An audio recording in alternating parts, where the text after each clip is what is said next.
కొంచెం బ్లీడింగ్ అవ్వడంతోనే మేము డౌట్ వచ్చి ఇంకా రామంతపూర్ హాస్పిటల్ తీసుకెళ్ళినాము. ఎండోమెట్రియం క్యాన్సర్ ఉంది, యశోద హాస్పిటల్ని ప్రిఫర్ చేసినారు.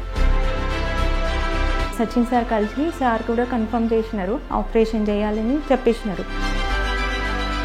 కానీ సార్ వచ్చి నేను చెప్తున్నా కదా నాది గ్యారెంటీ, ఇంకా మీ మమ్మీకి ఏం కాదు.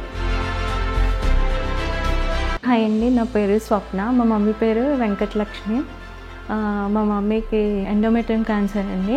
కొంచెం బ్లీడింగ్ అవ్వడంతోనే మేము డౌట్ వచ్చి ఇంకా రామంతపూర్ హాస్పిటల్ తీసుకెళ్ళినాము. అంటే మా family doctor Anitha Vinod madam. So ఆ మేడం దగ్గర తీసుకెళ్తే మేడము డిఎన్సీ చేసినారు, ఎండోమెట్రియం క్యాన్సర్ ఉంది. సో మీరు వెళ్ళి యశోద హాస్పిటల్ని ప్రిఫర్ చేసినారు. ఫస్ట్ ప్లేస్ అయితే మీరు నా మీద నమ్మకంగా సచిన్ సార్ని వెళ్ళి కలవండి, సార్ మీకు సర్జరీ చేస్తారు, సార్ని ట్రీట్మెంట్ స్టార్ట్ చేయండి అని చెప్పినారు. సచిన్ సార్ కలిసి సార్ కూడా కన్ఫర్మ్ చేసినారు, ఎండోమెట్రియం క్యాన్సర్ ఆపరేషన్ చేయాలని చెప్పేసినారు.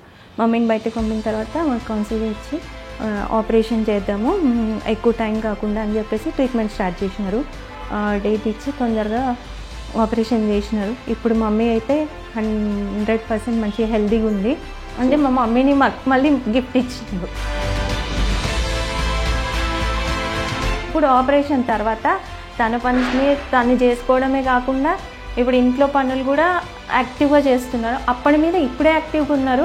తినడం కానీ ఇంకా అది అప్పుడు అంటే ఒక 2 చపాతీస్ అట్లా తింటే నాకు కరగలేదు, నాకు చాలు, ఇంకా 2 o'clock వరకు కూడా మధ్యాహ్నం lunch చేయకపోతుంది.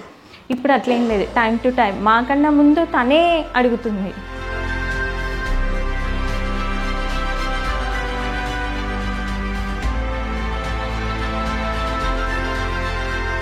Thank you Yashoda Hospitals, Dr. Sachin sir. Thanks to Yashoda Hospitals and Dr. Sachin sir. Thank you Yashoda hospitals and Sachin sir, మా అమ్మమ్మని ఇంత హెల్తీగా ఉంచినందుకు. Thank you to Yashoda hospital and doctor Sachin sir, మళ్ళీ మా మమ్మీని మాకు గిఫ్ట్గా ఇచ్చింది.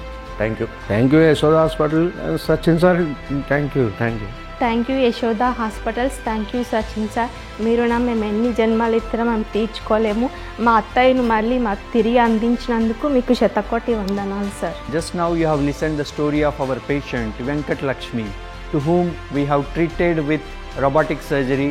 She was diagnosed with the uterine cervical cancer and she would require a surgery which is removal of uterus and ovaries and surrounding nodes, which can be done open, which can be done laparoscopically, but we did robotically.